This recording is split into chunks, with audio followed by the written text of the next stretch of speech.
Alrighty, so how about we try this again?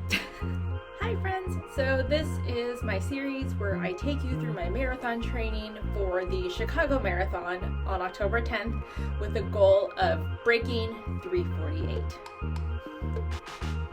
Hey everyone! So I know it's been a few weeks, so this video is gonna be to sort of sum up what's been going on the past 3 weeks, because as I mentioned in my last video, I've sort of fallen behind. So hopefully this will get you all up to speed. So I'm gonna go through weeks 13 through 15, and I think by now you guys know the structure of my training plan thus far.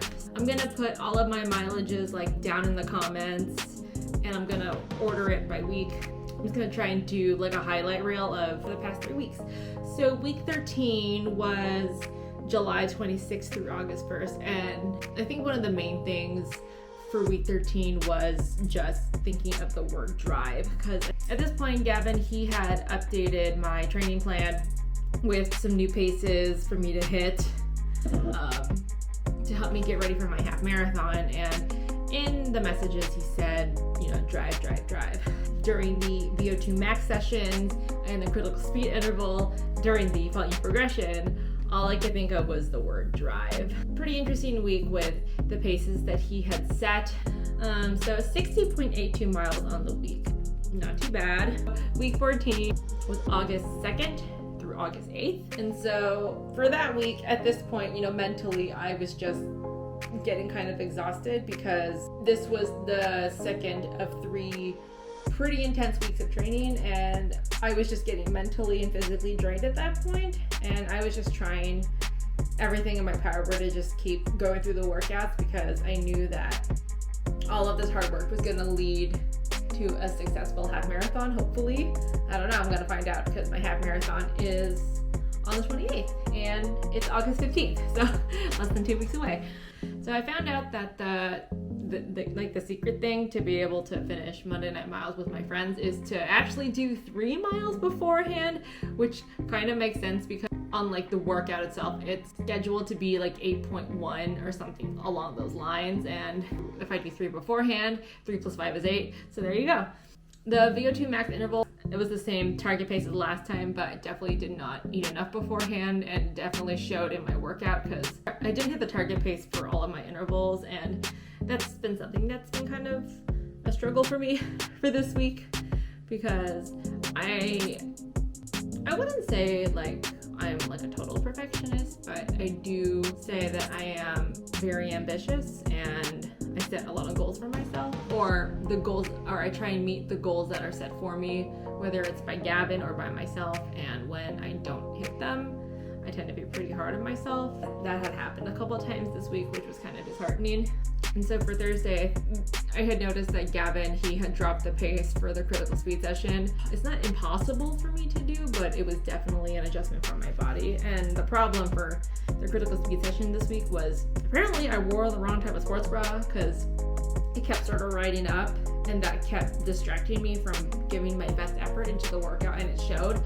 And I mean, technically all of my intervals were within target range, but the first and the last were pretty identical, and then the 2 in the middle were definitely slower. And then Saturday, I had to drop my husband off at the airport because he was going to be out of town visiting his family. And if you're wondering, well, why didn't you go with him? It's because he gave me 2 months notice, and in my line of work, you need a year's notice for vacation if you have any chance of getting time off. So I did end up doing the volume progression run around Seward Park, which is pretty cool. And then I took the Lake Washington Trail Loop almost towards the U District and by Capitol Hill, which was very surprising. When I went back and looked at my Strava, the thing that was sort of difficult about that was I had to scramble to grab my kit because my plan was to run somewhere after I dropped him off at the airport. So I didn't grab enough gels, and so I had to make the 2 goos that I had last for the entire 3 hours that I ran, which was a little bit of a struggle, but I did manage to pull through with that. So speaking of gels, the other thing with this week, Gavin, he had been wanting me to dabble with new gels because his concern with the Huma, which I've used for the past 3 years, has chia seeds, and he didn't want me to have any sort of accidents during my race. And I had messaged him, okay, I'll do this. I'll try these gels that you want me to. But just so you know, I've never had an issue with goos in the past 3 years that I've used them. Tried the goos, I put them in my pocket, and they seem to go down okay. I found out that I'm not a fan of the strawberry banana or the coffee. It was a little bit too thick, or maybe my body just didn't want a coffee taste at that point. I don't know. And then Sunday, ran around Lake Union, and I forgot to bring a gel with me, and that's okay. 61.2 miles now, week 15. It's been like the hardest week of marathon training so far, and not just because of the workouts, but because of extenuating circumstances. This all sort of started Monday when I got called into work, and I knew I was on call, but that's not the problem. The problem was that I went in at 11, I got home around like 3:48 in the morning, and I woke up probably around like 8:30, so I didn't even get like 4.5 hours of sleep. And even with me being that sleep deprived, I still went and did my VO2 max intervals. The lack of sleep definitely had an impact on my workout. I hit pace on like the last 4 of them, and it was really hard not to get down about it, because of course I'm not gonna do all. I'm really tired and I didn't eat enough. I ended up having like an emotional meltdown halfway through the workout. I went home feeling pretty defeated, I'd say. I texted my husband, hey, I had a bad day, and he called me like hours later, and I just started crying on the phone about how, you know, it's getting really hard. And what also didn't help, we had a heat advisory warning again, and so the heat wave sort of hit like Wednesday, Thursday, and at that point it was, as you guys know, I do double days Wednesdays and Thursdays, and Gavin had recommended that I run on the way home and do the workout in the morning. And I thought to myself, okay, well, it would give me like an hour more of sleep, but at the same time, do I really want to be running out in like 80 to like 100-degree weather? No, absolutely not. So I did end up on Wednesday doing the workout in the morning and then running home, and oh my god, Wednesday my legs felt like utter. The first mile, I didn't think I was gonna be able to continue, and it wasn't until I tried a new goo liquid gel, which was sort of okay. It wasn't like my favorite flavor. It did give me a little bit of energy to get home, which was super helpful. But Thursday, I did end up running into work. I ended up trying the orange goo liquid gel.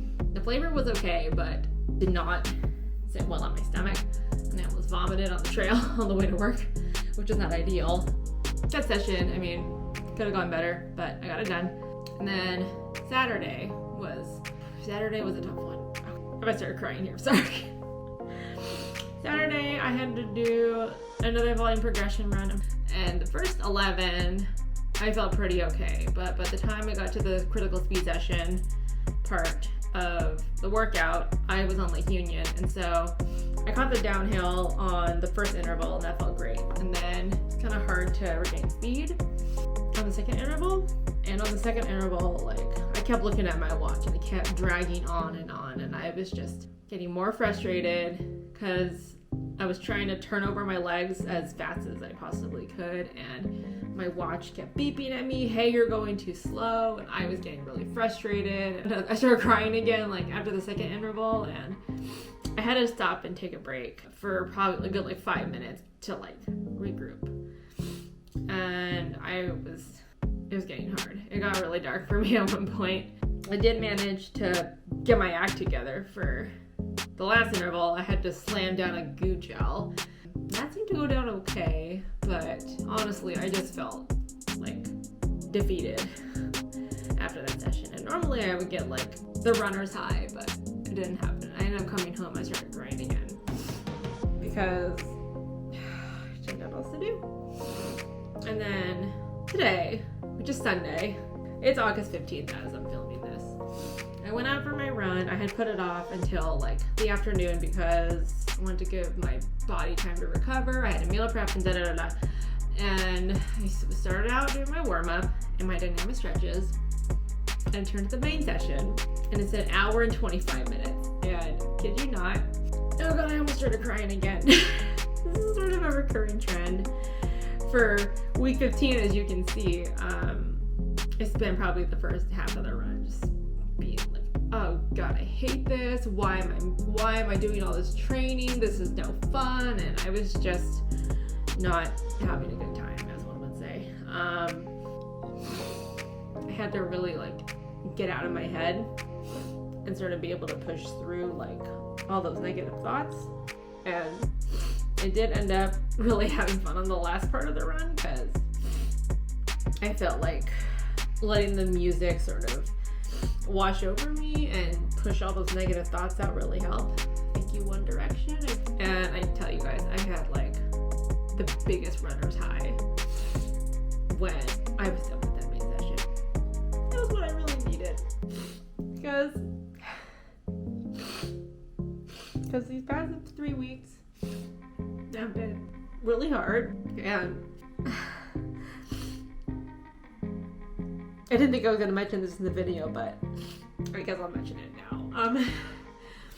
I was telling my husband how I know Gavin means well, and he's going to keep pushing me to hit these paces, and you know, of course I'm going to put in the work and try and push, but I do worry that at some point, I hope it doesn't happen, but it might. I worry that one day he's going to push me too far and I'm going to break. And I don't want that to happen, because part of the reason why I run is to escape from my job.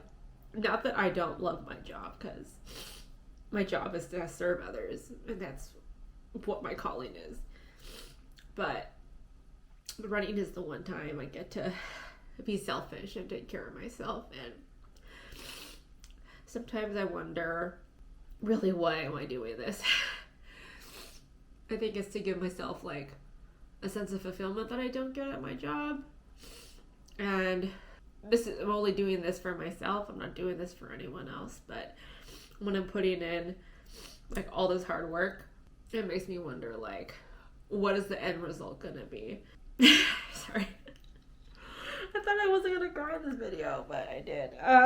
Sorry. Oh gosh. I'm sorry. 60.7 miles on the week. You know, I don't know if my body's gonna be able to handle more than 60 miles. But I will say, I have my half marathon in like 2 weeks. So I'm gonna be tapering, which I'm really excited about. And if you guys made it to the end, you know, thanks for watching. Hopefully you got caught up, sort of.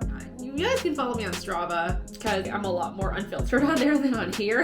If you were intrigued or interested by this video, like, subscribe, and ring the bell icon. Hopefully after this week I'll be somewhat more on a regular schedule, but I know this is sort of like a longer video. This is trying to like catch up on the past like 3 weeks, so hopefully after this I'll get back to my usual schedule. I'm gonna try another way to sort of do filming as far as like recapping the week, just to make it go faster for my own sanity, because I feel like I'm losing my sanity at this point. But hopefully with tapering I'll have my sanity back. But anyway, I love you guys, and Siren, you're ruining my moment here. Anyway, until next time, guys. Bye!